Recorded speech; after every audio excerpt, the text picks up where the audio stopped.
Sebelum ceritanya dimulai, silahkan tulis di kolom komentar dari daerah mana saja teman-teman yang menonton cerita ini. Jangan lupa like dan subscribe agar channel ini bisa semakin berkembang dan mempersembahkan cerita yang lebih menarik lagi.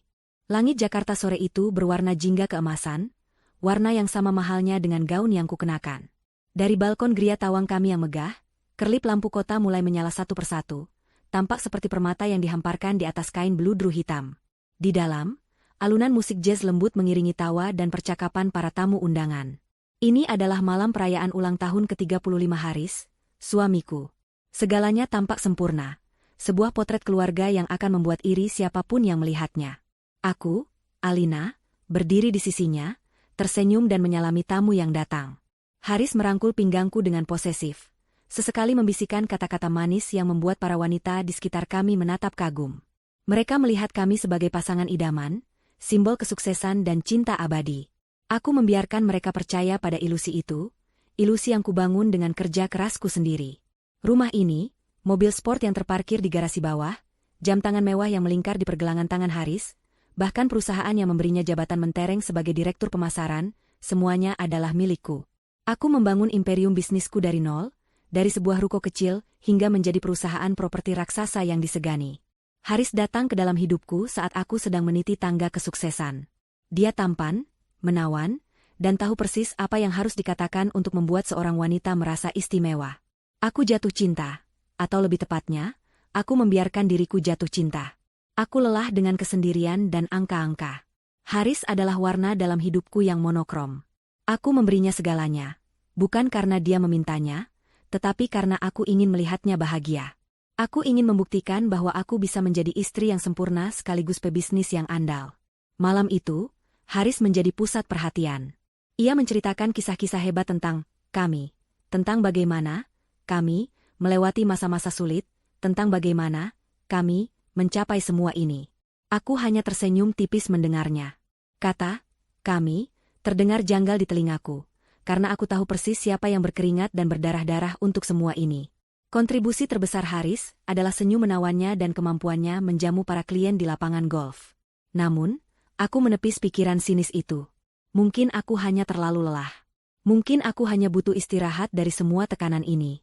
Aku mencoba meyakinkan diriku sendiri bahwa cintanya tulus, bahwa dia melihatku sebagai Alina, bukan sebagai pundi-pundi emas yang bisa ia gali sesuka hati.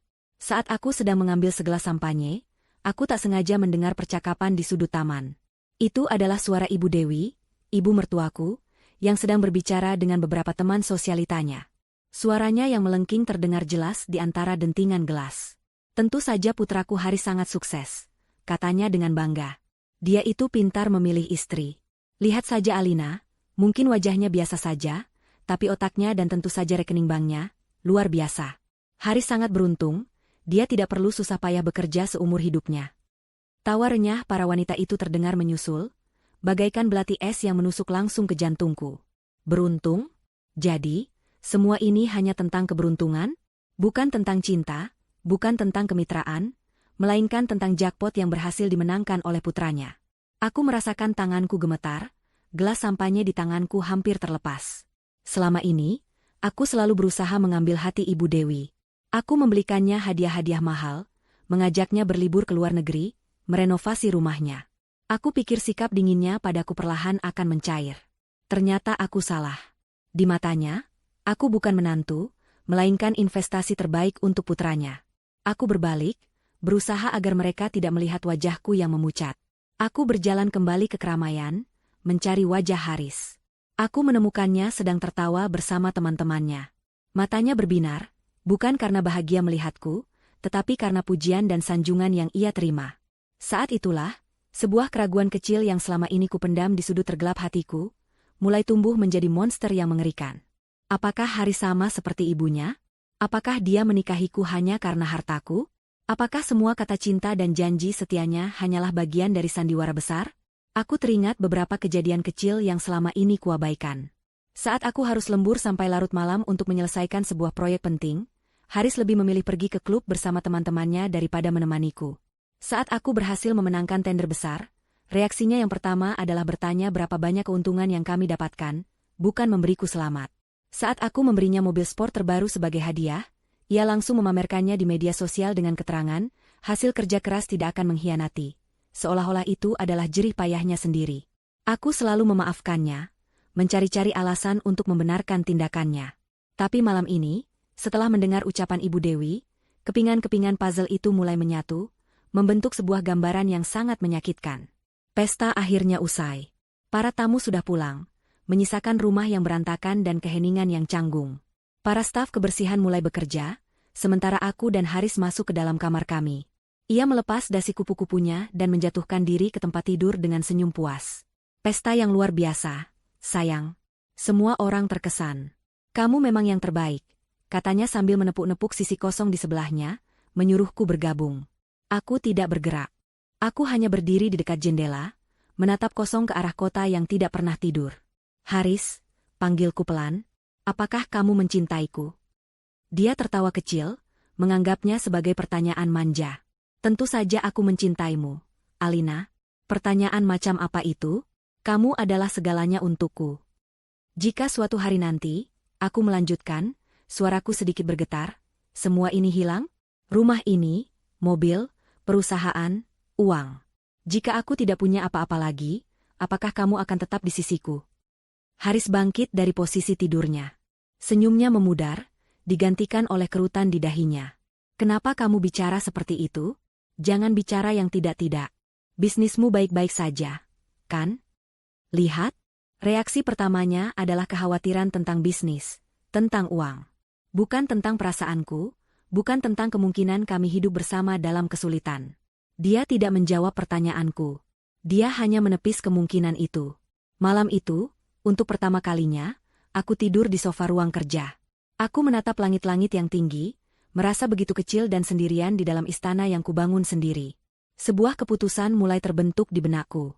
Sebuah rencana gila, nekat, dan sangat berisiko. Tapi aku harus melakukannya. Aku harus tahu yang sebenarnya. Aku tidak bisa hidup selamanya dalam keraguan.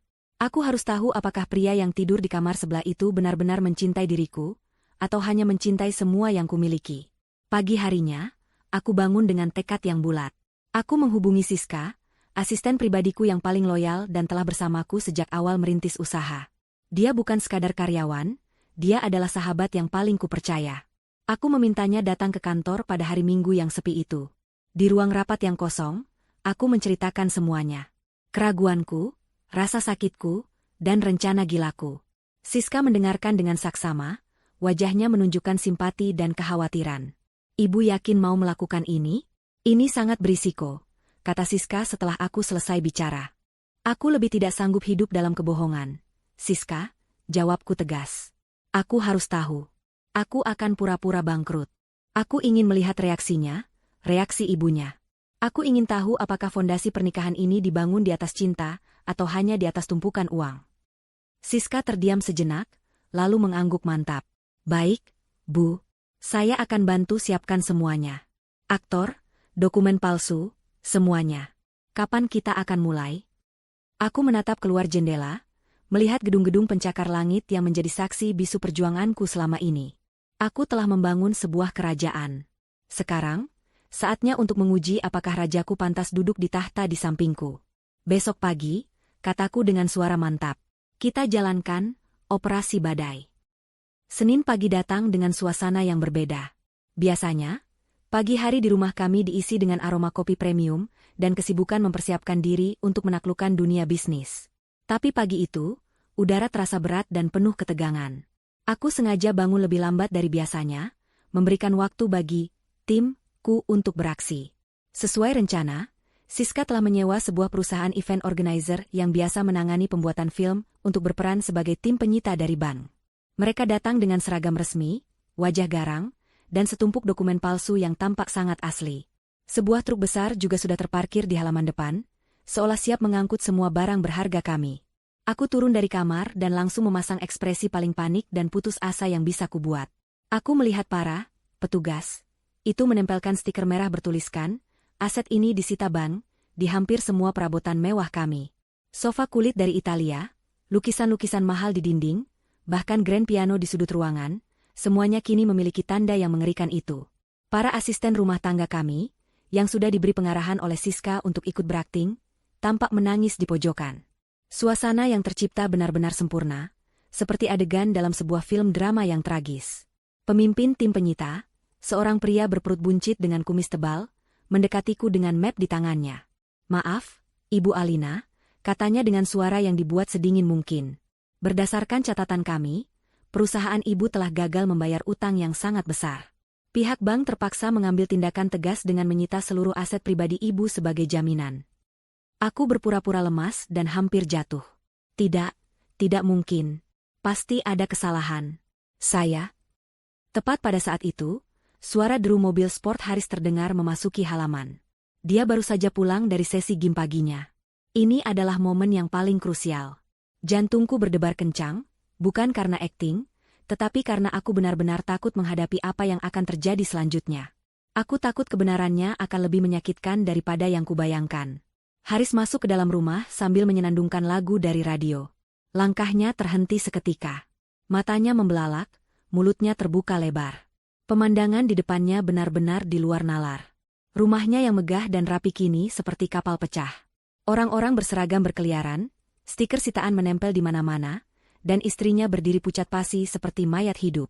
Botol minuman protein yang ada di tangannya jatuh ke lantai marmer dengan bunyi yang keras, memecah keheningan. "Alina, apa-apaan ini? Siapa mereka?" tanyanya dengan suara tinggi, menunjuk ke arah para petugas. Aku berlari ke arahnya, memeluk lengannya sambil menangis terseduh-seduh. Air mata ini tidak sepenuhnya palsu. Sebagian adalah bagian dari skenario, sebagian lagi adalah air mata ketakutan akan kebenaran yang akan segera terungkap. Haris hancur, semuanya hancur. Isaku. Perusahaanku bangkrut. Kita kehilangan segalanya. Ban menyita semuanya. Aku menunggu reaksinya. Aku berharap, dengan sisa harapan terakhir yang kumiliki, dia akan memelukku erat. Aku berharap dia akan berkata, "Tidak apa-apa, sayang. Yang penting kita masih punya satu sama lain. Kita bisa mulai lagi dari nol." Aku berharap dia akan menenangkan aku dan menunjukkan bahwa cintanya tidak terikat pada materi. Namun, harapan itu hancur berkeping-keping. Haris tidak memelukku. Dia justru melepaskan tanganku dari lengannya dengan kasar. Wajahnya yang tadinya pucat karena syok, kini berubah menjadi merah padam karena amarah. Matanya menatapku dengan tajam, bukan dengan tatapan simpati, melainkan dengan tatapan penuh tuduhan. Kelembutan yang biasa ia tunjukkan lenyap tak berbekas, digantikan oleh kekejaman yang belum pernah kulihat sebelumnya. "Bagaimana bisa ini terjadi?" bentaknya, suaranya menggema di seluruh ruangan. Kalimat itu persis seperti yang ada dalam skenario terburuk di kepalaku. Dia tidak bertanya tentang keadaanku. Dia tidak peduli dengan perasaanku. Yang ada di otaknya hanyalah, bagaimana, mengapa, dan siapa yang harus disalahkan. Aku tidak tahu, Haris. Proyek terakhir gagal total, pasar tiba-tiba anjlok, semuanya terjadi begitu cepat. Jawabku, terus melanjutkan sandiwaraku sambil menahan rasa sakit yang menusuk di dada. Gagal? Anjlok? Dia tertawa sinis, tawa yang terdengar sangat mengerikan. "Jangan memberiku alasan bodoh, Alina. Kamu yang menjalankannya. Kamu yang memegang kendali. Bagaimana bisa kamu membiarkan ini terjadi? Apa saja yang kamu lakukan selama ini?" Dia mulai berjalan mondar-mandir seperti singa yang terperangkap di dalam kandang. Tangannya menunjuk-nunjuk ke arahku, ke arah perabotan, seolah aku adalah penjahat terbesar di dunia. "Rumah ini, mobilku, kehidupanku. Semuanya akan hilang karena kebodohanmu," teriaknya lagi, kali ini tepat di depan wajahku. Aku bisa merasakan napasnya yang memburu dan penuh amarah. "Haris, tolong tenanglah. Kita bisa bicarakan ini baik-baik." Aku mencoba menenangkannya, padahal hatiku sendiri sudah hancur lebur. "Tenang? Kamu menyuruhku tenang?" Dia mendorong bahuku, tidak terlalu keras, tetapi cukup untuk membuatku terhuyung mundur. "Kamu tidak becus. Selama ini aku selalu memujimu sebagai wanita hebat, pebisnis jenius. Ternyata apa? Kamu hanya wanita bodoh yang beruntung, dan sekarang keberuntunganmu sudah habis." Setiap kata yang keluar dari mulutnya adalah belati yang mengoyak hatiku. Wanita bodoh yang beruntung. Jadi begitulah dia memandangku selama ini. Bukan sebagai partner, bukan sebagai istri yang ia cintai, tetapi sebagai sumber keberuntungan yang kini telah mengering. Topengnya telah benar-benar terlepas. Di hadapanku kini bukanlah Haris yang kukenal, suami yang penyayang dan penuh perhatian. Ini adalah Haris yang sesungguhnya. Seorang pria egois, materialistis, dan kejam yang hanya peduli pada dirinya sendiri.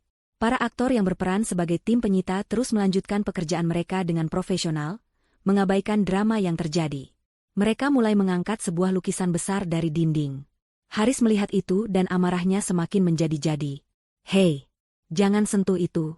Lukisan itu harganya miliaran," teriaknya pada mereka. Lalu ia kembali menatapku. "Lihat apa yang telah kau perbuat. Kita akan menjadi gelandangan, Alina." "Gelandangan? Aku tidak mau hidup susah. Aku tidak pernah hidup susah." Di tengah kekacauan itu, saat Haris terus-menerus menyalahkanku dengan kata-kata paling kasar, bel rumah berbunyi. Salah satu asisten rumah tangga membukakan pintu. Dan di sanalah dia berdiri, Ibu Dewi, ibu mertuaku. Dia pasti ditelepon oleh Haris saat aku tidak melihat. Wajahnya sudah menunjukkan kemarahan bahkan sebelum dia tahu apa yang sebenarnya terjadi. Matanya yang tajam langsung menatap ke arahku. "Ada apa ini, Haris? Kenapa rumah ini seperti kapal pecah?" tanyanya dengan suara ketus.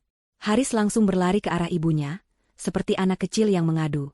"Ibu, kita bangkrut. Alina, wanita ini, telah menghancurkan segalanya. Perusahaannya hancur dan sekarang semua harta kita disita." Mata Ibu Dewi membelalak, lalu menatapku dengan kebencian yang murni. Dia berjalan mendekatiku, langkahnya mantap dan penuh ancaman.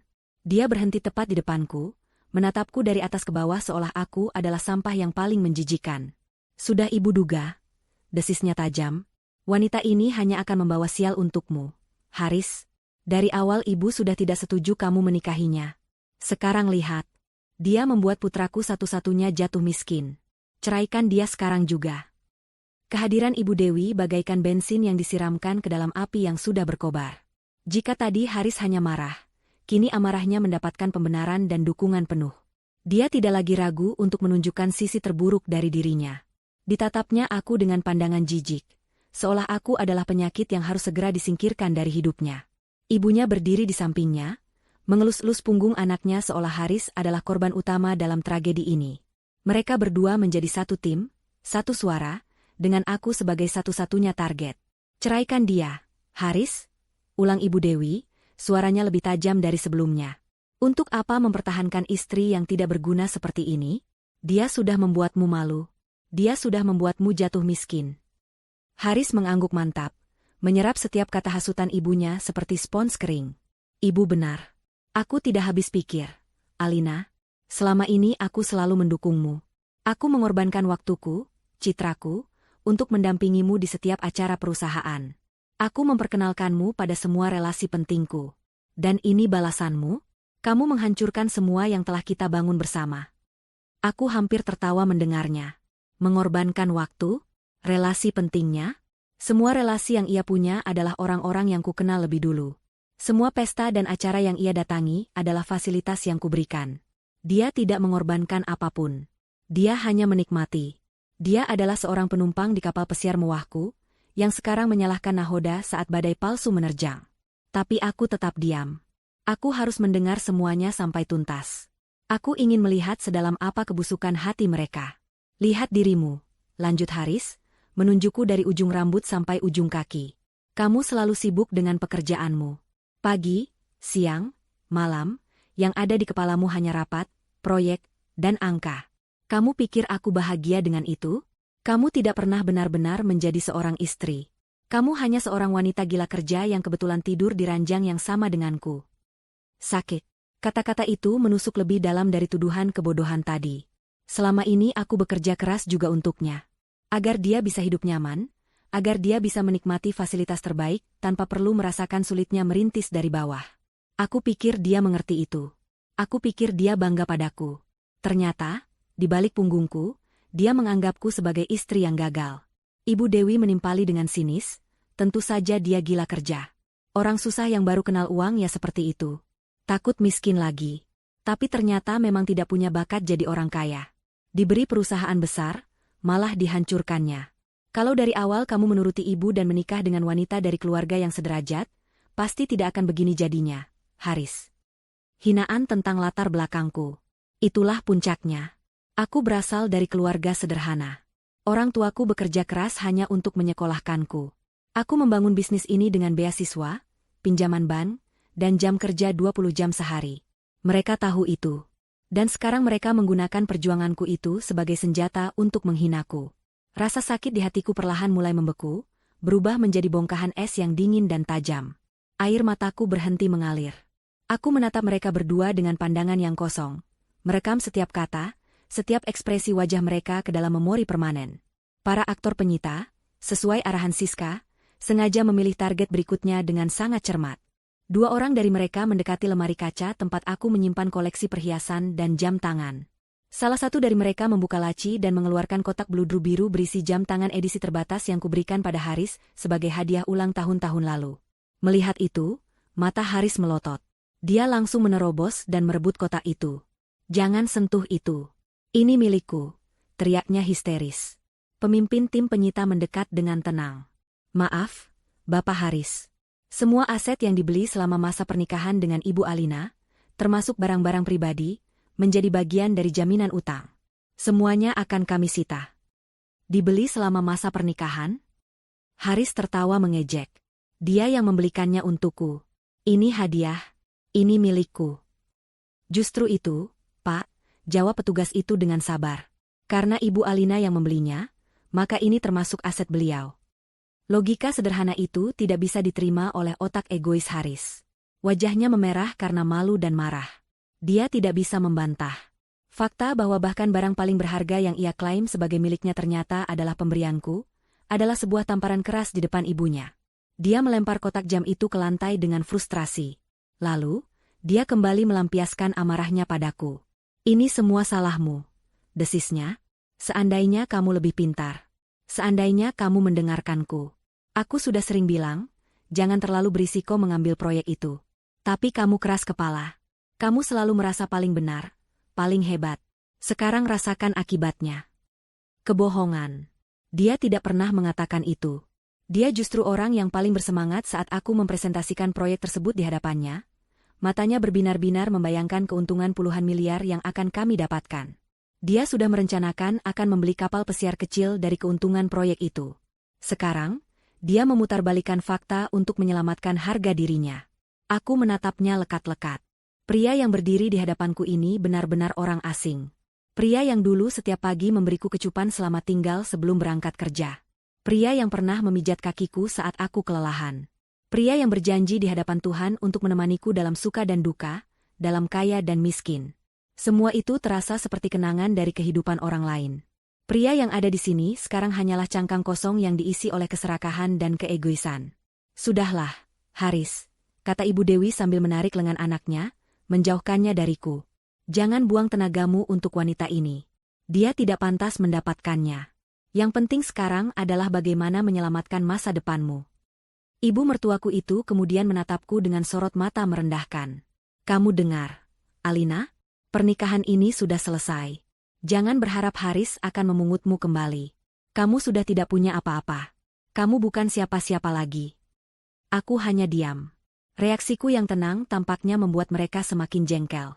Mereka mungkin mengharapkan aku menangis, memohon, berlutut, dan meminta pengampunan. Tapi aku tidak memberi mereka kepuasan itu. Aku hanya berdiri tegak, membiarkan badai kata-kata kasar mereka menerpaku. Di dalam diriku, sesuatu telah berubah. Tidak ada lagi cinta yang tersisa untuk Haris. Yang ada hanyalah kekecewaan yang mendalam, dan sebuah keputusan yang dingin. Ujian ini sudah selesai. Dan hasilnya jauh lebih buruk dari mimpi terliarku sekalipun. Haris menatap ibunya, lalu kembali menatapku. Ada kilat aneh di matanya, sebuah keputusan final yang kejam. Dia seolah sudah menimbang-nimbang untung rugi, dan memutuskan bahwa aku adalah kerugian total yang harus segera dihapuskan dari neraca kehidupannya.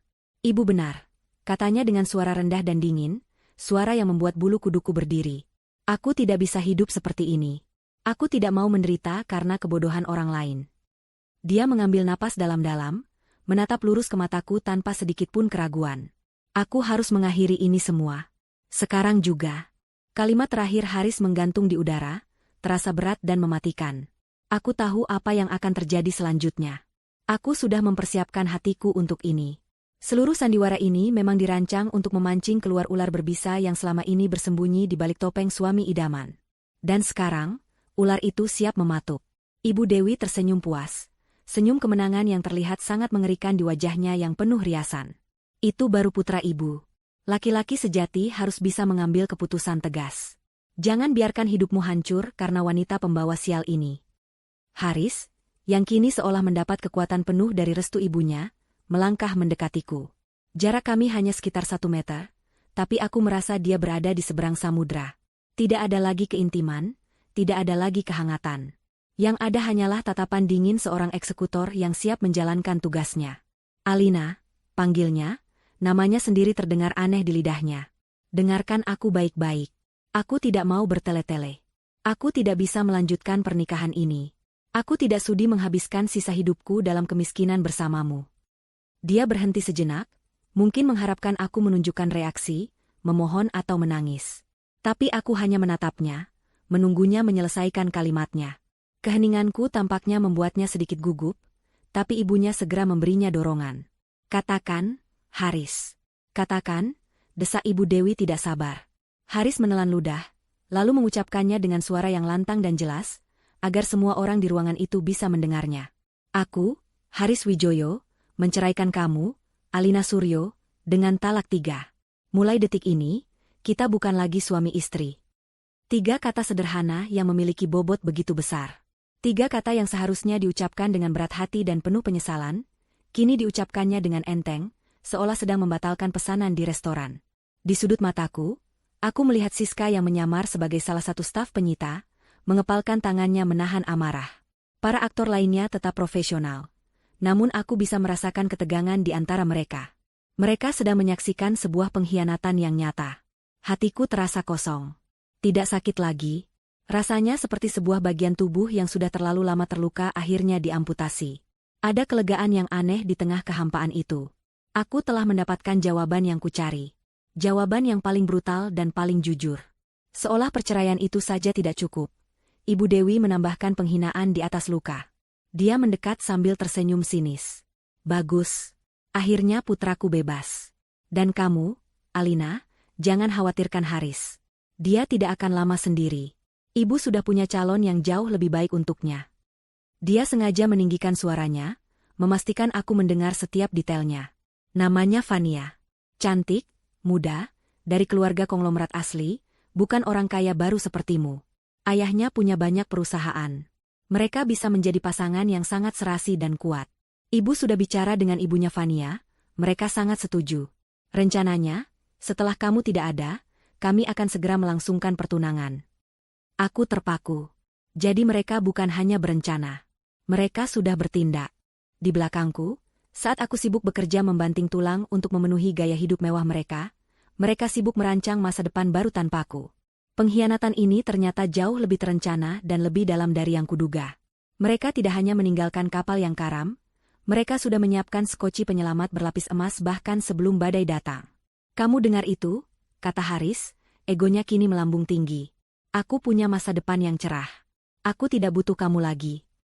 Kemudian datanglah pukulan terakhir. Puncak dari kekejaman mereka. Ibu Dewi menunjuk ke arah pintu utama. Sekarang, karena kalian sudah bukan siapa-siapa lagi, silakan angkat kaki dari rumah ini. Ini adalah rumah anak saya, Haris. Kamu tidak punya hak lagi untuk tinggal di sini. Pergi. Haris mengangguk setuju. Benar. Cepat kemasi barang-barangmu yang tidak berharga itu dan pergi dari sini. Aku muak melihat wajahmu. Mereka benar-benar mengusirku dari rumah yang kubeli dengan uangku sendiri. Mereka mengusirku dari istana yang kubangun dengan keringat dan air mataku.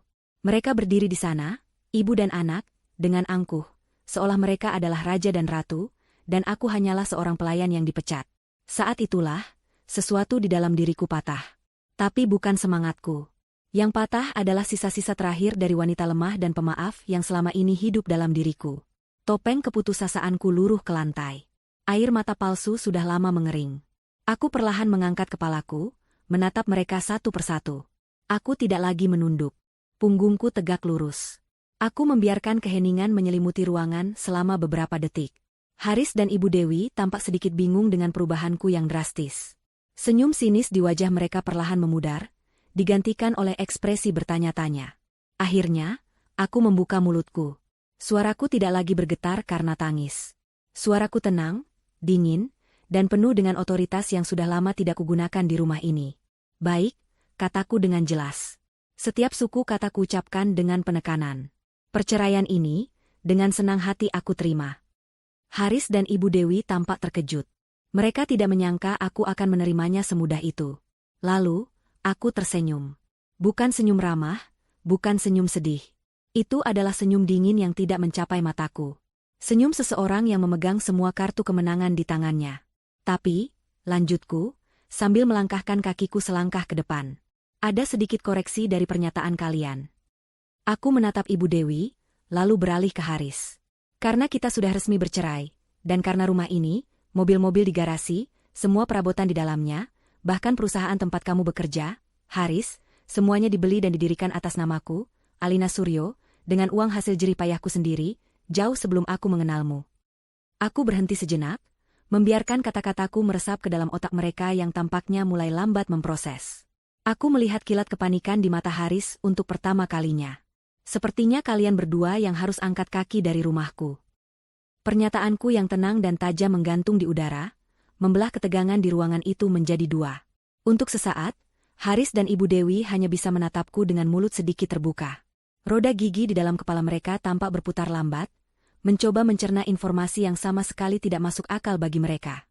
Lalu, tawa pecah dari mulut Ibu Dewi. Tawa yang kering, mengejek, dan penuh rasa kasihan. Hahaha, kamu sudah gila, Alina, katanya sambil memegangi perutnya. Lihatlah dirimu. Stres karena bangkrut rupanya sudah merusak otakmu. Mengaku ini rumahmu? Sebentar lagi bahkan baju yang kau pakai itu akan disita oleh bank. Haris ikut tersenyum miring, rasa percayanya dirinya kembali setelah mendengar tawa ibunya. Sayang, katanya dengan nada merendahkan yang dibuat-buat. Aku tahu ini berat untukmu. Tapi berhalusinasi seperti ini tidak akan menolong. Terimalah kenyataan. Kamu sudah gagal. Kamu sudah tidak punya apa-apa. Mereka menatapku seolah aku adalah pasien rumah sakit jiwa yang menyedihkan. Mereka sama sekali tidak bisa membayangkan skenario lain selain kehancuranku. Keyakinan mereka akan kebodohanku dan kehebatan mereka sendiri begitu membutakan. Aku tidak membalas ejekan mereka. Aku hanya balas menatap mereka dengan ketenangan yang absolut. Ketenangan seorang master catur yang sudah melihat 5 langkah ke depan sementara lawannya masih terpaku pada pion yang baru saja ia gerakan. Aku perlahan mengeluarkan ponselku dari saku gaun. Gerakanku sengaja kubuat lambat dan penuh perhitungan. Semua mata di ruangan itu tertuju padaku. Haris dan Ibu Dewi mungkin mengira aku akan menelepon seseorang untuk meminta bantuan, atau mungkin menelepon pengacara murahan. Aku menekan satu nomor dari panggilan cepat, lalu mengaktifkan mode pengeras suara agar semua orang bisa mendengarnya dengan jelas. Nada sambung berbunyi sekali sebelum sebuah suara yang familiar terdengar. Ya, Bu Alina. Itu adalah suara Siska. Haris dan Ibu Dewi mengerutkan kening. Mereka melihat Siska yang sedang berdiri di antara para aktor penyita. Kenapa aku menelepon orang yang ada di ruangan yang sama? Kebingungan mereka adalah bagian dari pertunjukan ini. Siska, kataku dengan suara yang datar dan berwibawa. Operasi badai sudah selesai. Hasilnya 100% sesuai dengan prediksi skenario terburuk kita. Aku melirik sekilas ke arah Haris dan ibunya saat mengucapkan skenario terburuk. Aku ingin mereka tahu bahwa mereka adalah definisi dari kegagalan total dalam ujianku. Sandiwara bisa dihentikan sekarang juga. Lanjutku. Perintahkan seluruh tim untuk kembali ke posisi semula dan membereskan kekacauan ini.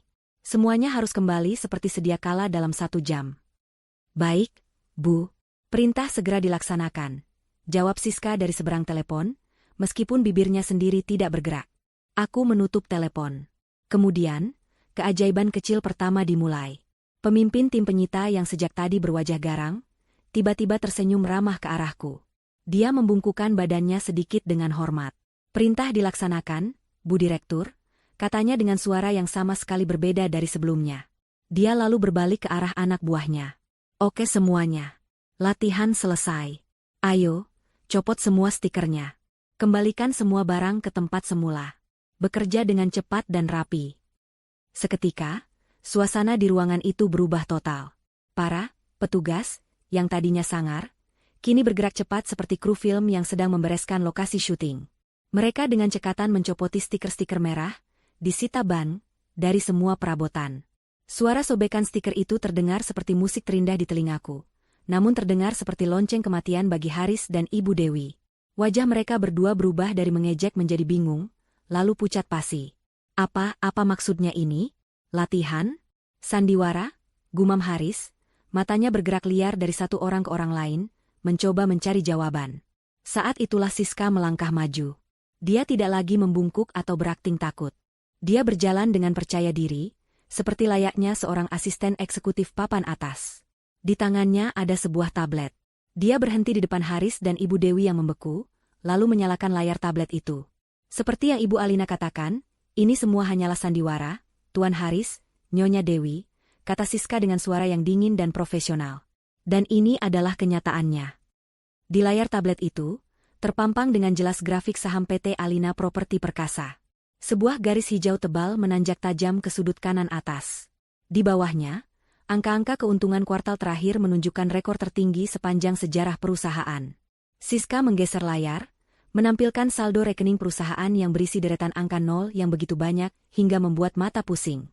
Dia menggeser lagi, menunjukkan laporan akhir dari proyek yang kukatakan, gagal total.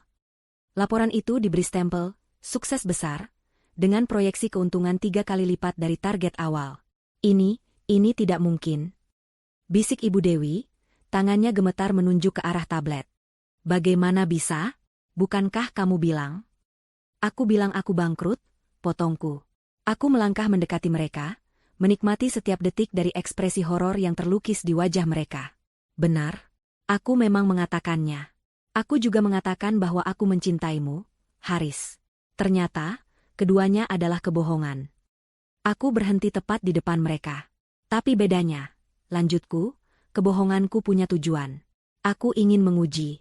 Aku ingin tahu apakah pria yang kunikahi dan ibu mertua yang kuhormati, benar-benar tulus. Atau apakah mereka hanya dua parasit serakah yang menempel pada hartaku.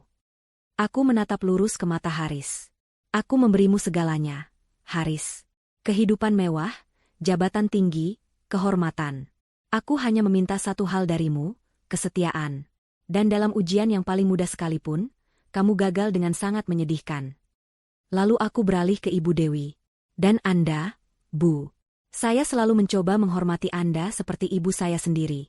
Tapi ternyata di mata Anda, saya hanyalah mesin uang untuk putra kesayangan Anda. Anda tidak pernah melihat saya sebagai keluarga. Aku menghela napas, bukan karena sedih, tapi karena lega. Beban keraguan yang selama ini kupikul akhirnya terangkat. Aku mendengar percakapan Anda di pesta tempo hari, Bu. Tentang betapa, beruntungnya, Haris mendapatkan istri kaya. Saat itulah aku memutuskan untuk menggelar pertunjukan kecil ini. Dan aku harus berterima kasih pada kalian berdua. Kalian telah memberikan penampilan terbaik. Kalian menunjukkan wujud asli kalian tanpa ragu-ragu. Wajah Haris sudah seperti mayat. Pucat, tanpa darah. Dia mulai tergagap, mencoba mencari kata-kata. Alina sayang aku hanya syok. Aku tidak bermaksud begitu. Aku panik, panik. Aku tertawa kecil. Saat panik, sifat asli seseorang akan keluar, Haris. Dan sifat aslimu adalah seorang pengecut yang egois.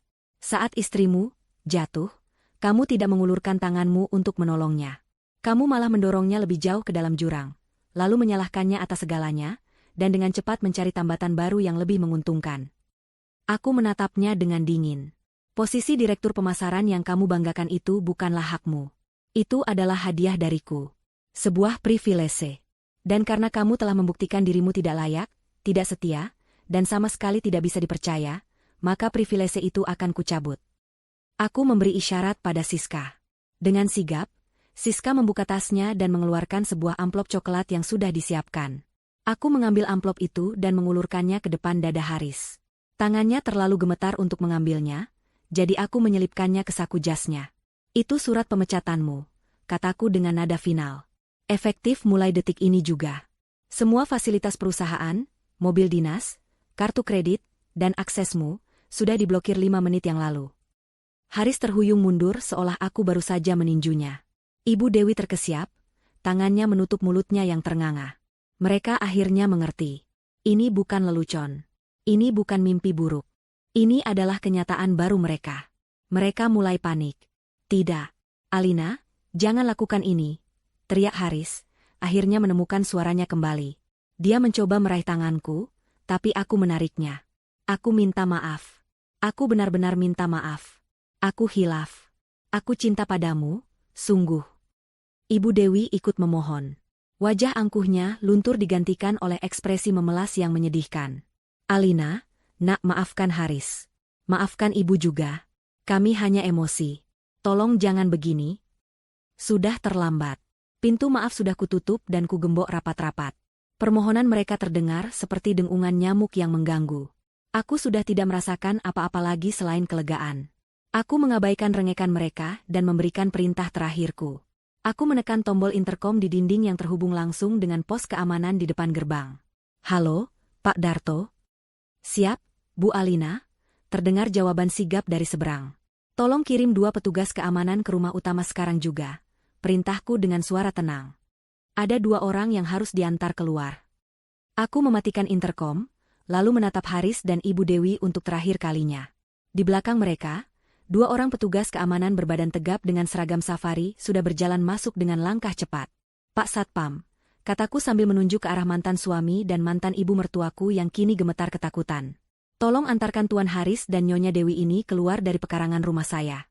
Pastikan mereka tidak membawa apapun selain pakaian yang mereka kenakan. Perintahku adalah hukum absolut di rumah ini. 2 petugas keamanan itu, Pak Darto dan Pak Wawan, yang selama bertahun-tahun menerima gaji dariku dan selalu menaruh hormat padaku, langsung bergerak tanpa pertanyaan. Mereka mendekati Haris dan Ibu Dewi, masing-masing memegang lengan mereka dengan sopan namun tegas. Reaksi pertama Haris adalah perlawanan. Dia menyentakkan lengannya dari pegangan Pak Darto. Jangan sentuh aku. Ini rumahku. Alina, hentikan kegilaan ini. Kita bicara baik-baik.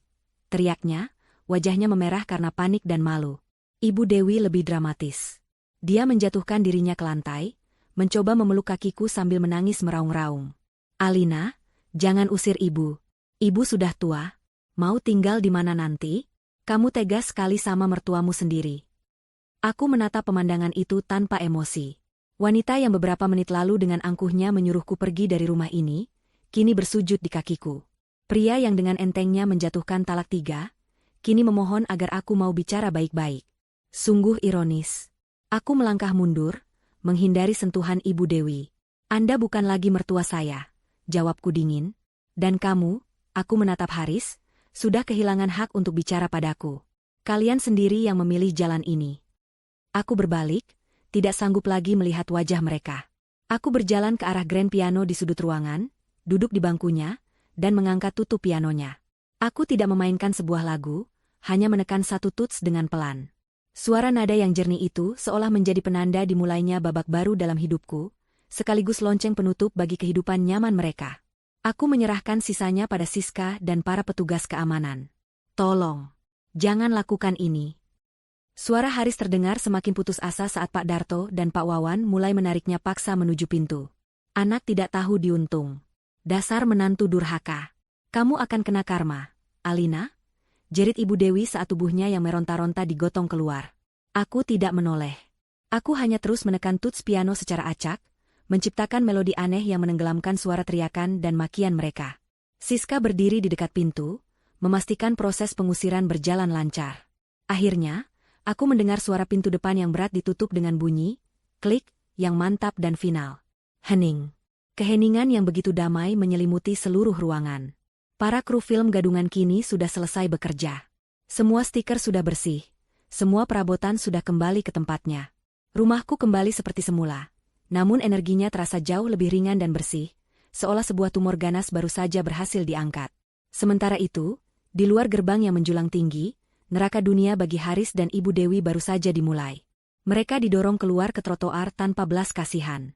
Gerbang besi tempa yang megah itu tertutup di depan wajah mereka, menjadi penghalang permanen antara kehidupan lama mereka yang penuh kemewahan dan kehidupan baru mereka yang tidak menentu. Tidak mungkin. Gumam Haris, menatap nanar ke arah rumah yang baru saja ia tinggali. Dia merogoh sakunya, mencari ponsel perusahaan untuk menelepon pengacaranya. Ponsel itu ada, tapi layarnya gelap. Mati total. Siska sudah memastikan kartu SIM dan semua aksesnya dinonaktifkan dari pusat. Ponselku mati, katanya panik pada ibunya. Bagaimana ini, Bu? Ibu Dewi dengan tangan gemetar mengeluarkan ponselnya sendiri. Kita telepon teman-teman kita. Kita telepon Tantrika. Kita ceritakan perbuatan Alina. Dengan napas terengah-engah, Ibu Dewi mencari kontak Tantrika, ibu dari Fania. Nada sambung terdengar. Harapan mereka sedikit menyala. Halo, Rika? Sapa Ibu Dewi dengan suara yang dibuat sepelan mungkin. Oh, Dewi. Ada apa? Tumben telepon jam segini? Jawab suara ceria dari seberang. Rika, aku butuh bantuanmu. Ibu Dewi mulai menceritakan sebuah versi cerita yang sudah ia karang, di mana Alina tiba-tiba mengamuk dan mengusir mereka tanpa alasan. Namun, belum selesai dia bercerita, suara Tantrika berubah menjadi dingin. Tunggu dulu, Dewi. Barusan aku dapat pesan berantai di grup arisan. Katanya Haris dipecat dan kalian diusir karena ketahuan mau morotin Alina? Benar begitu? Jantung Ibu Dewi serasa copot. Siska bergerak lebih cepat dari mereka. Dia sudah menyebarkan versi cerita yang sebenarnya ke beberapa orang paling berpengaruh di lingkaran sosial mereka. Tidak. Itu fitnah. Itu. Sudahlah, Dewi. Aku tidak mau ikut campur urusan keluargamu. Maaf ya, aku sedang sibuk. Telepon ditutup. Haris dan Ibu Dewi saling pandang dengan ngeri. Reputasi mereka hancur hanya dalam hitungan menit. Tapi mereka belum menyerah. Harapan terakhir mereka adalah Fania. Mungkin Fania, dengan cintanya, mau menampung mereka. Haris merebut ponsel ibunya dan menelepon nomor Fania. Halo, Fania? Kata Haris, suaranya dibuat seromantis mungkin. Iya, Mas Haris? Ada apa? Jawab Fania dengan nada manja. Fania, aku ada sedikit masalah. Aku dan ibu sedang di luar. Bisakah kami ke rumahmu dulu? Masalah? Masalah apa, Mas? Tadi Mama cerita katanya Mas dipecat ya? Terus sekarang gak punya apa-apa lagi.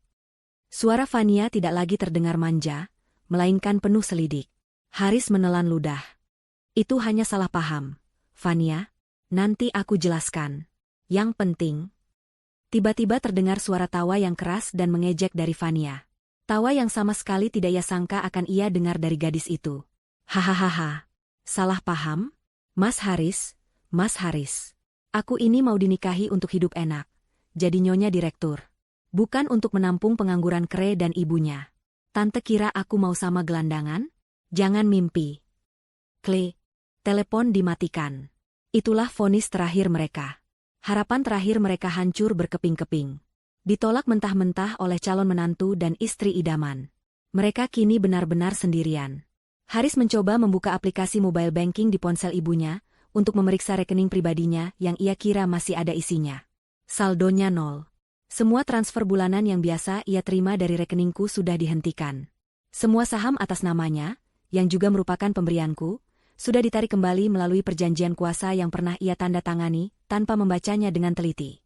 Matahari mulai terbenam, menyirami jalanan dengan warna oranye. Lampu-lampu jalan mulai menyala.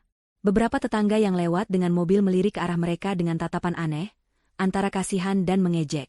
Haris, sang direktur pemasaran yang selalu tampil necis, kini berdiri di pinggir jalan dengan jas mahal tapi wajah kuyu dan putus asa.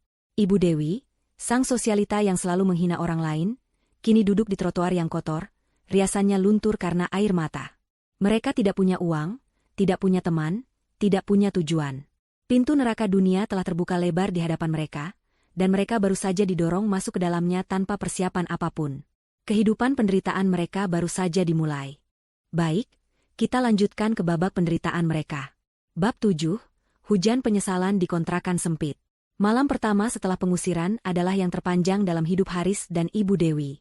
Berdiri di trotoar yang dingin di bawah sorotan lampu jalan yang kejam, kemewahan rumah megah di belakang mereka terasa seperti fata morgana.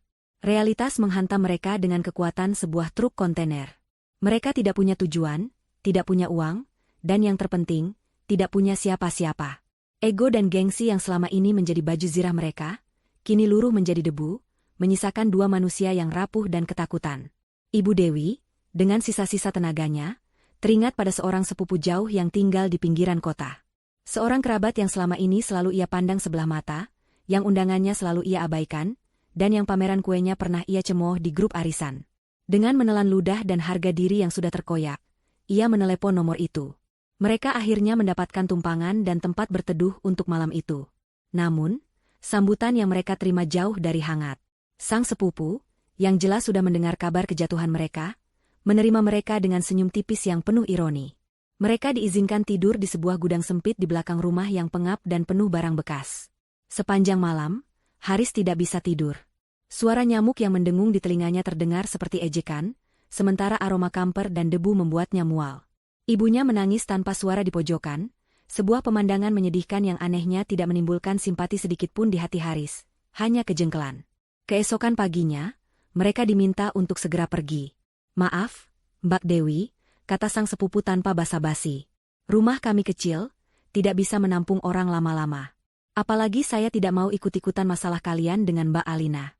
Dia orang baik." Dipermalukan dan diusir untuk kedua kalinya dalam 24 jam, mereka kembali terdampar di jalanan. Dengan sisa uang tunai yang ada di dompet Ibu Dewi, beberapa lembar ratusan ribu yang ia siapkan untuk uang jajan, mereka terpaksa mencari tempat tinggal. Bukan lagi apartemen mewah atau rumah di kompleks elit. Pencarian mereka berakhir di sebuah gang sempit dan becek, di antara deretan rumah-rumah petak yang saling berhimpitan. Mereka berhasil menyewa satu petak kontrakan bulanan yang dindingnya lembab, catnya mengelupas, dan hanya diterangi satu bohlam 5 watt yang berkedip-kedip.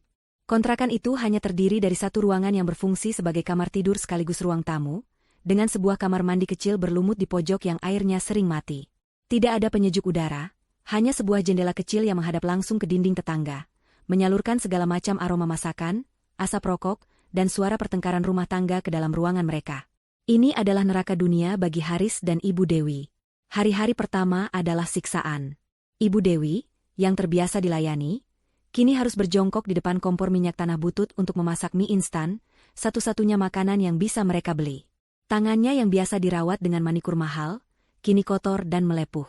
Haris, yang paginya biasa diisi dengan sesi di pusat kebugaran eksklusif, kini harus mengantre bersama penghuni kontrakan lain untuk menimba air dari sumur saat air ledeng mati. Tekanan hidup yang berat mulai menggerogoti aliansi ibu dan anak itu. Mereka mulai saling menyalahkan. Kalau saja ibu tidak terus memanas-manasi suasana waktu itu, mungkin Alina masih mau memaafkanku. Teriak Haris pada suatu sore yang gerah, frustrasi karena hanya bisa makan nasi dengan lauk kerupuk. "Salahmu sendiri yang terlalu bodoh dan gampang terpancing," balas Ibu Dewi tak kalah sengit, matanya merah karena kurang tidur dan terus menangis. "Seharusnya kamu lebih pintar merayu istrimu. Kamu itu laki-laki tidak berguna. Hanya bisa pamer tapi tidak punya otak." "Aku tidak berguna? Siapa yang selama ini menikmati semua fasilitas dariku? Siapa yang setiap bulan menerima transferan puluhan juta? Ibu lupa? Itu uang menantuku, bukan uangmu." Pertengkaran seperti itu menjadi menu harian mereka, memenuhi ruangan sempit itu dengan energi negatif dan keputusasaan. Kemewahan yang dulu menyatukan mereka dalam kesombongan, kini kemiskinan memisahkan mereka dalam kebencian. Setelah seminggu hidup dalam penderitaan, Haris sadar ia harus melakukan sesuatu. Egonya yang terluka parah menuntutnya untuk bangkit kembali. Ia harus mendapatkan pekerjaan, menghasilkan uang, dan membuktikan pada Alina bahwa ia bisa hidup tanpanya. Dengan sisa uang yang ada, ia pergi ke sebuah warung internet yang ramai dan berisik untuk mulai mencari lowongan pekerjaan. Ia mengirimkan puluhan lamaran ke berbagai perusahaan, mengandalkan pengalamannya sebagai direktur pemasaran. Namun, hari berganti minggu, tidak ada satupun panggilan yang masuk. Rasa percaya dirinya mulai goyah. Ia mencoba menghubungi beberapa kolega lama, teman-teman yang dulu sering ia traktir minum atau ia ajak bermain golf. Respon yang ia terima seragam, penolakan. Beberapa langsung menutup telepon, yang lain beralasan tidak bisa membantu, dan ada pula yang terus terang berkata, "Maaf, Haris. Reputasimu sudah hancur. Tidak ada yang mau mempekerjakan orang yang dikenal tidak loyal pada istrinya sendiri. Itu menunjukkan karakter yang buruk." Haris akhirnya mengerti. Alina tidak hanya memecatnya dan mengusirnya. Alina, melalui jaringan dan pengaruhnya yang luas, telah membangun sebuah tembok tak kasat mata di sekelilingnya. Siska, atas perintah Alina, telah dengan sangat efektif menyebarkan narasi tentang pengkhianatan Haris. Dia dicap sebagai lintah darat, seorang oportunis yang menikahi Alina hanya untuk hartanya. Di dunia bisnis di mana reputasi adalah segalanya, cap itu adalah hukuman mati. Putus asa dan lelah, suatu malam Haris kembali duduk di depan komputer di warnet yang pengap itu. Ia iseng membuka sebuah portal berita bisnis ternama, portal yang dulu sering menampilkan profilnya di acara-acara perusahaan. Dan di sanalah, di halaman utama, Terpampang sebuah foto yang seolah sengaja dipasang untuk menyiksanya. Foto Alina. Itu bukan foto biasa. Alina berdiri di atas podium dalam sebuah konferensi pers internasional di Singapura. Dia mengenakan setelan kerja berwarna biru elektrik yang membuatnya tampak begitu berkuasa dan elegan. Rambutnya ditata sempurna, dan di wajahnya tersungging senyum tipis yang penuh percaya diri. Di belakangnya, sebuah layar besar menampilkan logo perusahaannya di samping logo, sebuah korporasi multinasional raksasa. Judul berita di bawah foto itu ditulis dengan huruf tebal yang seolah melompat keluar dari layar dan menampar wajah Haris. CEO Alina Suryo mengumumkan ekspansi perusahaan skala internasional, menandatangani kontrak kerjasama senilai triliunan rupiah. Haris membaca artikel itu kata per kata. Pujian setinggi langit dilayangkan untuk Alina. Ia disebut sebagai visioner, seorang pemimpin yang tangguh, simbol pemberdayaan wanita, dan salah satu otak bisnis paling cemerlang di generasinya. Tidak ada satu kata pun yang menyinggung tentang kehidupan pribadinya, seolah perceraiannya adalah sebuah catatan kaki kecil yang tidak penting dalam buku sejarah kesuksesannya yang gemilang. Haris menatap foto itu lama sekali. Dia melihat wanita yang pernah menjadi istrinya, wanita yang memasak sarapan untuknya, wanita yang ia peluk setiap malam. Tapi wanita di foto itu terasa begitu jauh, begitu tinggi, berada di dimensi lain yang tak mungkin ia jangkau lagi. Dia melihat kehidupan yang seharusnya menjadi miliknya. Dia seharusnya berdiri di samping Alina di panggung itu, menikmati kilatan lampu kamera, menerima ucapan selamat. Sebuah penyesalan yang begitu pekat dan pahit memenuhi seluruh rongga dadanya, hingga ia sulit bernapas. Dia tidak hanya kehilangan uang. Dia telah kehilangan segalanya. Dia telah membuang satu-satunya orang di dunia yang benar-benar mengangkat derajatnya, dan ia membuangnya demi kepuasan sesaat dan hasutan ibunya. Suara bising dari anak-anak yang bermain game di sebelahnya, aroma rokok yang menyengat, dan panasnya ruangan warnet itu tiba-tiba terasa 100 kali lebih menyiksa. Sambil menatap layar, menatap senyum kemenangan Alina, Haris akhirnya menangis. Tangisan seorang pecundang yang sadar bahwa ia telah membuat kesalahan terbesar dalam hidupnya. Tangisan penyesalan di warnet malam itu menjadi titik balik bagi Haris. Namun, penyesalannya bukanlah penyesalan yang murni. Itu adalah penyesalan seorang penjudi yang kehilangan segalanya, yang kini putus asa ingin kembali ke meja taruhan untuk memenangkan kembali hartanya. Tekad baru terbentuk di dalam dirinya, sebuah tekad yang lahir dari keputusasaan, ia harus mendapatkan Alina kembali. Bukan karena cinta, tetapi karena Alina adalah tiket satu-satunya untuk keluar dari neraka kemiskinan ini. Dia pulang ke kontrakan dengan semangat yang dibuat-buat dan menyampaikan rencananya pada ibunya. Ibu Dewi, yang sudah lelah hidup menderita, langsung setuju. Mereka menyusun strategi, percaya bahwa dengan kombinasi permohonan maaf yang tulus dan sedikit drama, hati Alina yang pernah mencintai Haris pasti akan luluh. Mereka salah besar. Upaya pertama mereka adalah mendatangi kantor Alina. Dengan sisa uang terakhir, mereka naik taksi menuju gedung pencakar langit yang megah di pusat distrik bisnis, gedung yang sama yang pernah Haris masuki setiap hari dengan dagu terangkat. Kini, ia masuk melalui lobi yang sama dengan kepala tertunduk.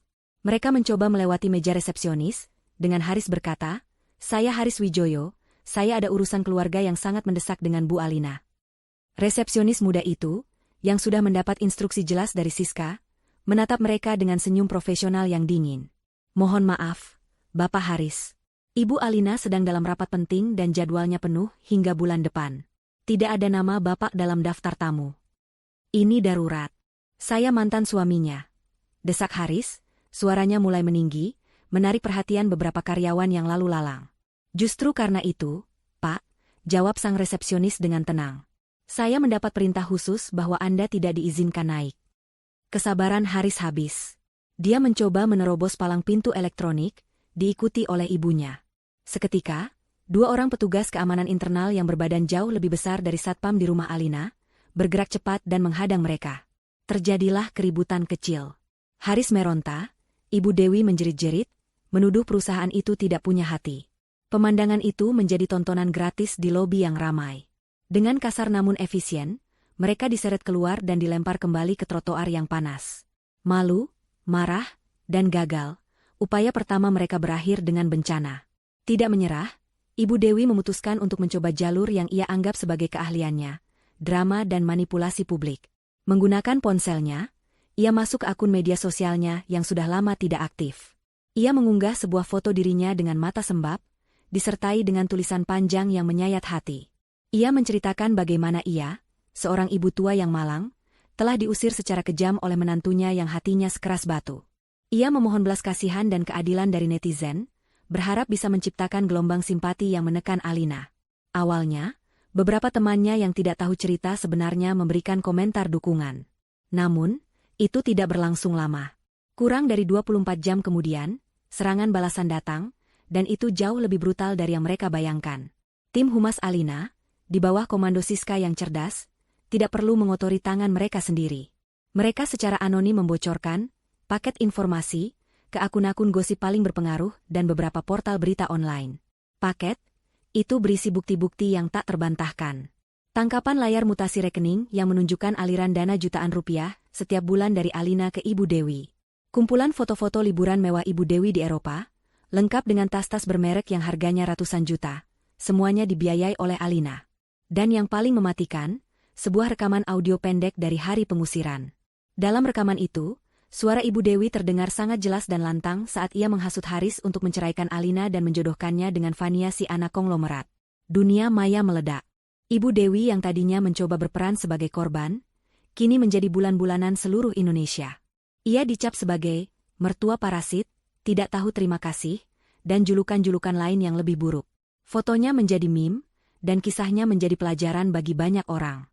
Serangan itu begitu telak hingga Ibu Dewi terpaksa menonaktifkan semua akun media sosialnya, dan tidak berani keluar dari kontrakan selama berhari-hari karena malu. Gagal di dunia nyata dan dunia maya, mereka mencoba jalur hukum. Haris teringat istilah, harta gono gini. Dia yakin, sebagai suami, dia berhak atas separuh kekayaan Alina. Mereka mendatangi sebuah kantor pengacara kecil di sebuah ruko, satu-satunya yang mau memberi mereka konsultasi gratis. Setelah mendengarkan cerita Haris dengan saksama, pengacara tua itu hanya menggelengkan kepala. Tidak ada harapan, Pak Haris, katanya dengan jujur. Semua aset utama, termasuk perusahaan itu, adalah harta bawaan Ibu Alina yang sudah beliau miliki sebelum menikah dengan Bapak. Bapak tidak punya hak sedikit pun atas itu. Harta yang didapat selama pernikahan pun, seperti jam tangan dan mobil, statusnya adalah hadiah yang bisa dibuktikan dengan mudah oleh pihak Ibu Alina. Melawan tim pengacara perusahaannya sama saja dengan bunuh diri. Tidak ada pengacara waras yang mau mengambil kasus ini. Harapan terakhir mereka pun pupus. Mereka terpojok, tidak punya pilihan lain. Hanya ada satu jalan tersisa, membuang semua harga diri dan mengemis maaf dengan cara paling menyedihkan. Suatu sore yang mendung, mereka kembali ke kompleks perumahan mewah itu. Mereka tidak berani mendekati gerbang utama, takut langsung diusir oleh Pak Darto. Mereka menunggu di seberang jalan, bersembunyi di balik sebuah pos gardu tua. Berjam-jam mereka menunggu, menahan lapar dan lelah. Awan hitam akhirnya pecah, menumpahkan hujan yang sangat deras. Mereka basah kuyup, menggigil kedinginan, namun tetap bertahan. Penampilan mereka sungguh menyedihkan, seperti dua ekor anjing liar yang dibuang pemiliknya. Tepat saat mereka hampir menyerah, sebuah sedan hitam mewah berhenti di depan gerbang. Jantung mereka berdebar kencang. Itu mobil yang sering dipakai Alina. Pintu belakang terbuka. Harapan mereka membuncah. Namun, yang keluar bukanlah Alina. Itu Siska. Siska kini tampil sangat berbeda. Dia mengenakan blazer mahal dan sepatu hak tinggi, penampilannya tajam dan profesional. Dia keluar dari mobil di bawah naungan payung yang dibukakan oleh sopir. Dia melihat Haris dan Ibu Dewi yang gemetar kedinginan di seberang jalan. Wajahnya tidak menunjukkan kemarahan atau kemenangan, hanya semacam rasa kasihan yang dingin. Dia berjalan menyeberang jalan, payungnya melindungi dirinya dari hujan deras. Dia berhenti di depan mereka berdua, menatap mereka yang basah kuyup dari atas ke bawah. "Percuma kalian menunggu di sini," kata Siska. Suaranya tenang namun menusuk. Ibu Alina tidak ada di Jakarta. Beliau sedang mengurus pembukaan cabang baru di London. Haris dan Ibu Dewi hanya bisa menatapnya dengan pandangan kosong. London. Sementara mereka membusuk di sini, Alina sudah terbang melintasi benua, mencapai level kesuksesan yang bahkan tidak bisa mereka bayangkan. Siska kemudian melanjutkan dengan kalimat yang menghancurkan sisa-sisa harapan mereka. Ibu Alina berpesan, katanya, meskipun Haris tahu ini mungkin kata-katanya sendiri, beliau sedang sibuk membangun masa depannya. Beliau tidak punya waktu, dan tidak punya keinginan, untuk melihat kembali masa lalu yang sudah membusuk. Siska merogoh tas tangannya, mengeluarkan beberapa lembar uang ratusan ribu, dan menyodorkannya pada Haris. "Ini bukan dari Ibu Alina. Ini dari saya pribadi. Pakai untuk makan malam ini dan cari tempat berteduh yang layak." Tindakan itu adalah penghinaan terakhir yang paling menyakitkan. Diberi sedekah oleh seorang asisten yang dulu biasa mereka perintah-perintah. Rasa malu yang membakar membuat Haris tidak sanggup menerima uang itu. Tapi ibunya, yang sudah dikalahkan oleh rasa lapar dan dingin, dengan cepat menyambar uang itu dari tangan Siska. Siska menatap mereka untuk terakhir kalinya, lalu berbalik dan berjalan kembali ke mobilnya tanpa mengucapkan sepatah kata pun. Mobil itu meluncur masuk ke dalam gerbang yang terbuka, meninggalkan Haris dan Ibu Dewi yang basah kuyup, dipermalukan, dan benar-benar kalah. 6 bulan berlalu. Waktu adalah hakim yang kejam bagi mereka yang menyia-nyiakannya, dan bagi Haris serta Ibu Dewi, 6 bulan terasa seperti 6 tahun di neraka. Kehidupan mereka kini telah menetap dalam sebuah rutinitas penderitaan yang monoton. Kontrakan sempit itu bukan lagi tempat singgah sementara, melainkan rumah permanen mereka. Aroma apak dari dinding yang lembab telah meresap ke dalam pakaian dan rambut mereka. Kemiskinan bukan lagi sebuah kejutan yang mengerikan, melainkan teman sehari-hari yang membebani pundak mereka dengan berat. Haris telah menelan semua sisa harga dirinya. Setelah puluhan lamaran kerja tidak pernah mendapat balasan, ia terpaksa melakukan satu-satunya pekerjaan yang bisa ia dapatkan tanpa memerlukan reputasi atau referensi, menjadi pengemudi ojek online. Setiap pagi, ia mengenakan jaket hijau kusam yang sama, menyalakan motor bebek kreditnya yang berisik, dan mulai berkeliling di bawah panasnya matahari Jakarta yang membakar. Wajahnya yang dulu terawat, kini gelap terbakar matahari dan dihiasi garis-garis kelelahan. Punggungnya sering sakit karena terlalu lama duduk di atas motor. Ia harus berhadapan dengan pelanggan yang cerewet, orderan fiktif, dan kejamnya jalanan ibu kota hanya untuk mengumpulkan recehan demi recehan. Pria yang dulu biasa membahas saham miliaran di ruangan ber-AC, kini harus berdebat sengit dengan pelanggan hanya karena selisih ongkos kirim Rp1.000. Ibu Dewi pun tidak lebih baik. Setelah menjadi bahan cemoohan di dunia maya, ia mengurung diri selama berminggu-minggu. Namun, perut yang lapar adalah motivator yang paling kuat. Ia terpaksa mencari penghasilan. Dengan keahlian yang terbatas, ia akhirnya bekerja membantu di sebuah warung Tegal kecil di ujung gang, mencuci piring dan mengupas bawang dari subuh hingga sore hari. Tangannya yang dulu dihiasi cincin berlian, kini kasar dan berbau bumbu. Setiap hari ia mendengar gosip para ibu-ibu tetangga, dan sesekali ia mendengar mereka membicarakan kisah sosialita jatuh miskin, yang tidak mereka sadari orangnya sedang duduk di pojok dapur sambil mengulek sambal. Setiap gosip itu terasa seperti sayatan garam di atas luka yang tak kunjung kering. Hubungan ibu dan anak itu kini penuh racun. Mereka hidup bersama bukan karena kasih sayang, melainkan karena keterpaksaan. Setiap malam, di dalam kontrakan yang pengap itu, mereka akan bertengkar hebat, saling menyalahkan atas nasib buruk yang menimpa mereka, sebelum akhirnya terlelap dalam kelelahan dan keputusasaan yang sama. Suatu Sabtu malam, saat Haris sedang beristirahat di pangkalan ojek dekat sebuah minimarket, ia menerima notifikasi di grup percakapan para pengemudi. Seseorang membagikan foto kemacetan parah di sekitar kompleks perumahan elit tempat tinggal lamanya. Keterangannya berbunyi, hindari area permata hijau, nyonya besar lagi ngadain pesta, jalanan ditutup. Jantung Haris berdebar. Nyonya besar. Hanya ada satu orang yang disebut seperti itu di area tersebut. Alina. Rasa penasaran yang menyakitkan, seperti kecanduan yang tidak bisa ia lawan, mendorongnya. Ia menyalakan motornya dan melaju ke arah yang seharusnya ia hindari. Ia berkata pada dirinya sendiri bahwa ia hanya ingin melihat situasi. Tapi jauh di dalam hatinya ia tahu, ia ingin menyiksa dirinya sendiri. Dia memarkir motornya di kejauhan dan menelepon ibunya. Bu, Alina sedang mengadakan pesta besar di rumah. Cepat kemari. Aku tunggu di warung kopi seberang kompleks. Setengah jam kemudian, Ibu Dewi datang dengan napas terengah-engah. Mereka berdua duduk di bangku plastik reot sebuah warung kopi kecil, memesan 2 gelas kopi instan termurah, dan dari sana, mereka memiliki pemandangan yang sempurna ke arah gerbang Menshan yang dulu menjadi milik mereka. Pemandangan itu adalah sebuah diorama surga dan neraka. Dari tempat mereka duduk yang gelap dan becek, mereka bisa melihat gerbang megah itu terbuka, menyambut iring-iringan mobil-mobil mewah Eropa yang berkilauan. Mereka melihat para tamu turun dengan gaun malam dan setelan jas mahal, disambut oleh staf berseragam. Terdengar alunan musik orkestra yang lembut dan tawa renyah yang terbawa angin.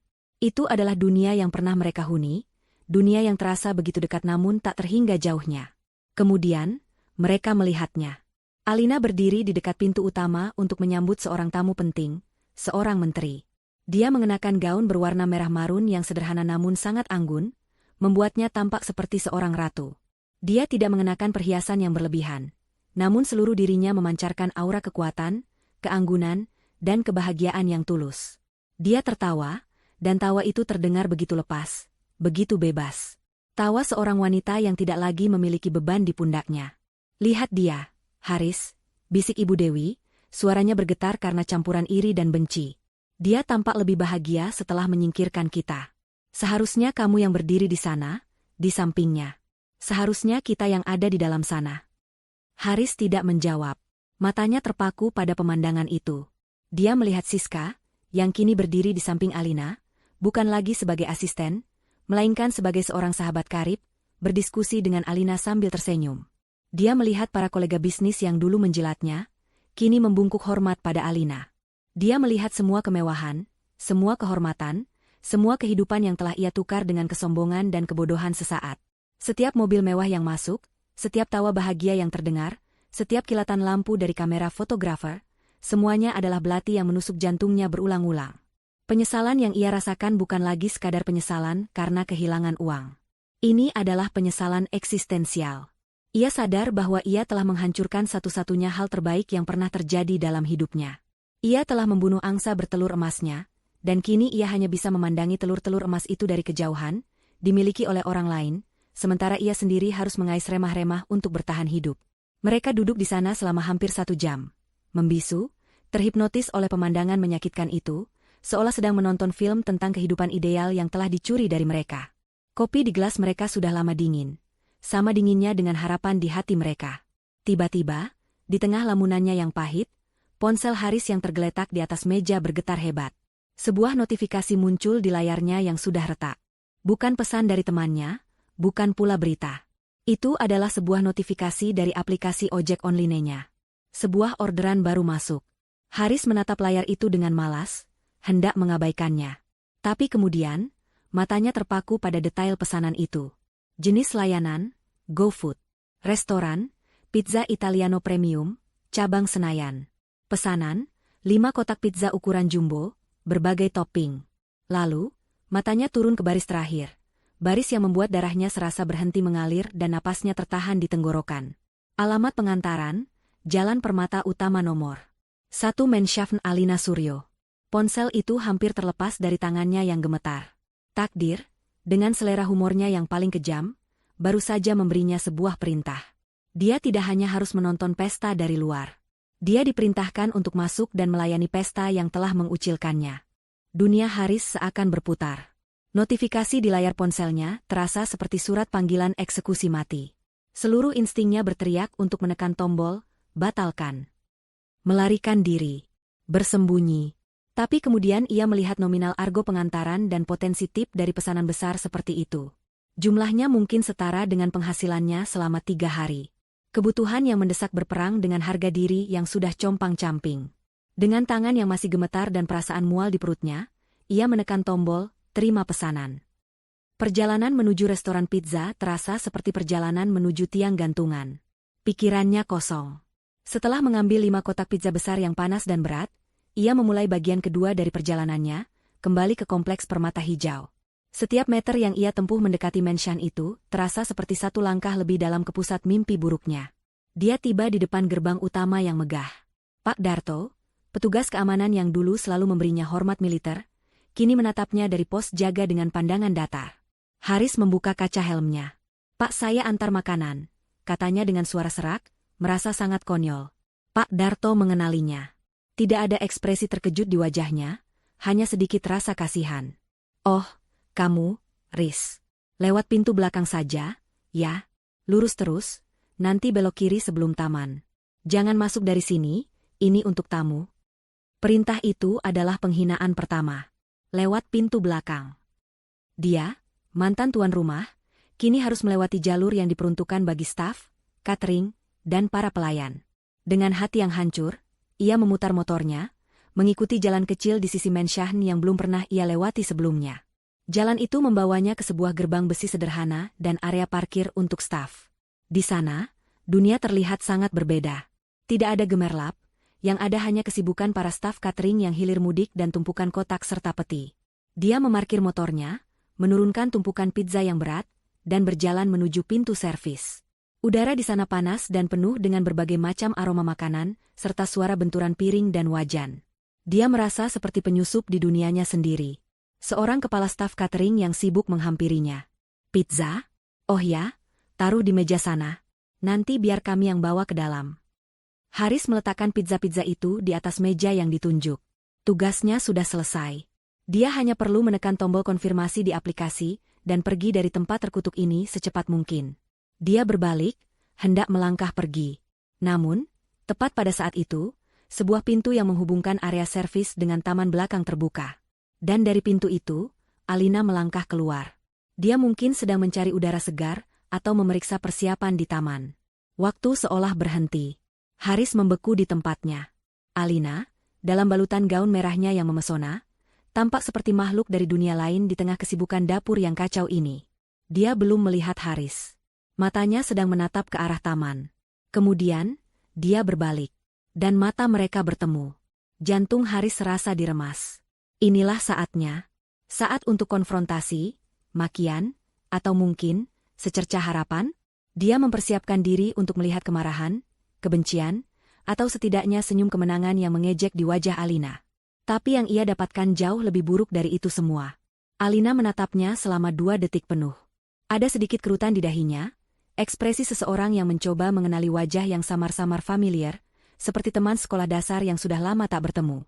Lalu, kerutan itu hilang, digantikan oleh senyum tipis yang sopan dan impersonal. Senyum yang biasa ia berikan kepada pelayan hotel, petugas valet, atau seorang kurir pengantar barang. Dia tidak melihat Haris, mantan suaminya yang licik. Dia hanya melihat seorang pengemudi ojek online yang kebetulan berada di sana. Tidak ada api di matanya. Tidak ada badai.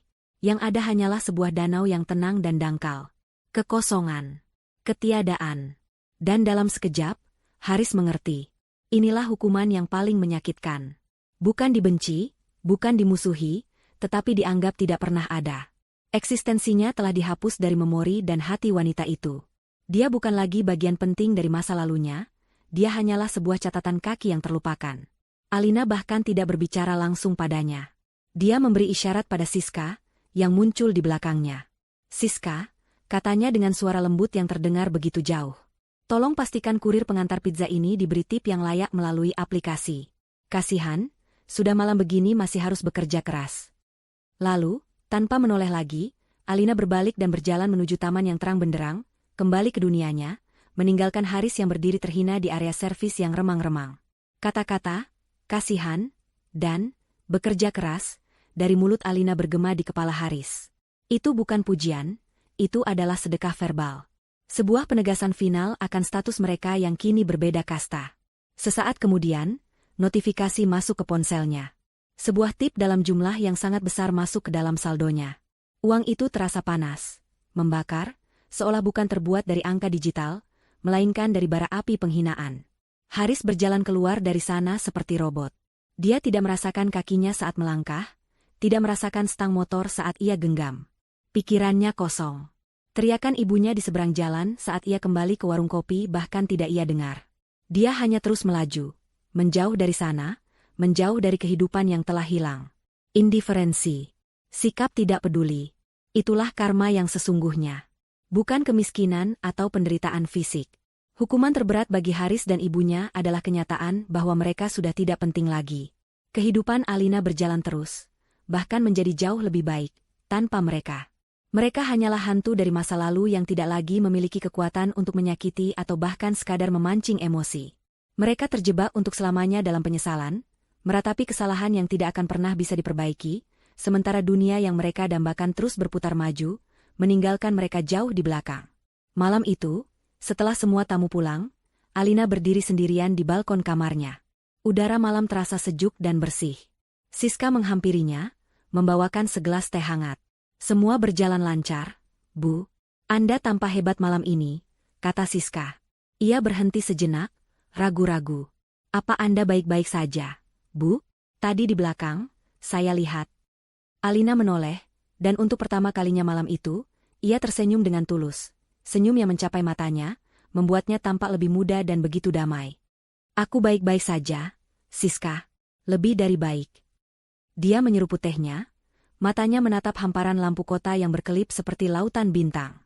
Pemandangan yang sama seperti di malam saat ia memutuskan untuk memulai sandiwaranya. Namun, Perasaan yang ia rasakan kini sama sekali berbeda. Aku bebas, Siska, bisiknya, lebih pada dirinya sendiri. Dan itu, lebih dari sekadar bahagia. Di bawah langit yang sama, di sudut kota yang berbeda, Haris dan ibunya duduk dalam keheningan di kontrakan mereka yang gelap. Tidak ada lagi yang perlu dikatakan. Mereka telah kalah telak. Dan di kejauhan, di atas menara gadingnya, sang ratu akhirnya menemukan kedamaiannya, bukan karena kehancuran musuh-musuhnya, tetapi karena kemenangan atas dirinya sendiri.